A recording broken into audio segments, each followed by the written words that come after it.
सीताराम मित्रों। मित्रों, क्या आपके साथ भी कभी ऐसा होता है कि आपके पास पैसा है, साधन है, परिवार है, मित्र यार है, फिर भी आप अपने आप को अंदर से अकेला महसूस करते हैं? आप कोई भी निर्णय लेते हैं, वो निर्णय गलत साबित हो जाता है। आप पूरी मेहनत करते हैं किसी कार्य में, लेकिन आपकी मेहनत का फल किसी और को मिल जाता है। क्या आप भी इसे ऐसे ही किसी भंवर में फँसे हुए हैं? यदि ऐसे ही आप किसी भंवर में फँसे हुए हैं, तो हो सकता है आपकी कुंडली में हो ज्योतिष शास्त्र का सबसे भयानक और घातक दोष, केमद्रुम दोष। इस दोष के बारे में बहुत कम बात होती है, लेकिन ये दोष है बहुत घातक। इस दोष में चंद्रमा का सुनसान में या निर्जन हो जाना इस दोष की वजह बनता है।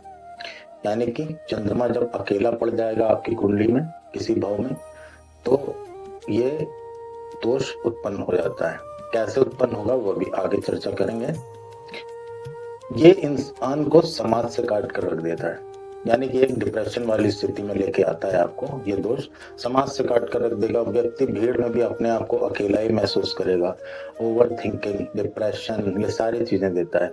मान सम्मान को गिराता चला जाता है, मानसिक अशांति देता है, घोर दरिद्रता देता है।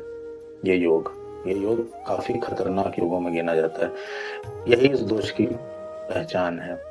यदि आपके साथ भी इसी तरह का कोई संभावनाएं दिखाई दे रही हो आपको, तो हो सकता है आपकी कुंडली में ये दोष उपस्थित हो।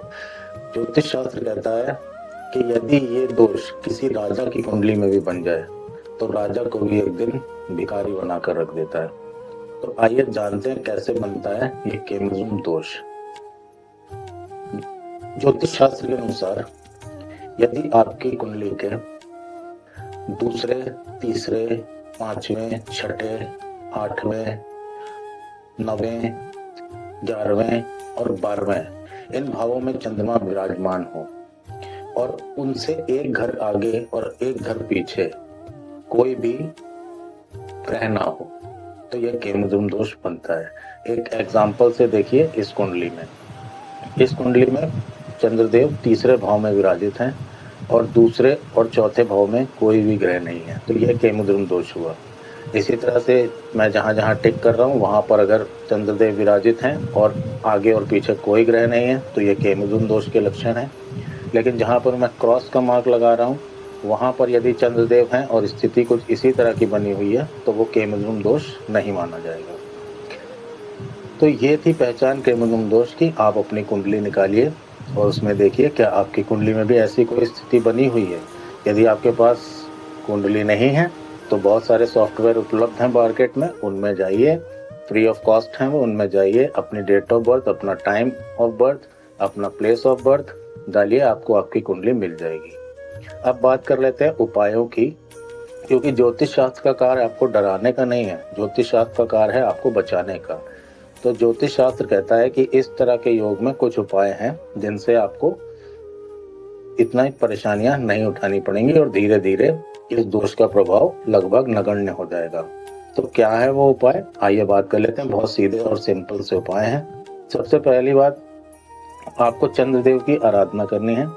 पूर्णिमा का दिन चंद्रदेव को अर्घ जरूर दें।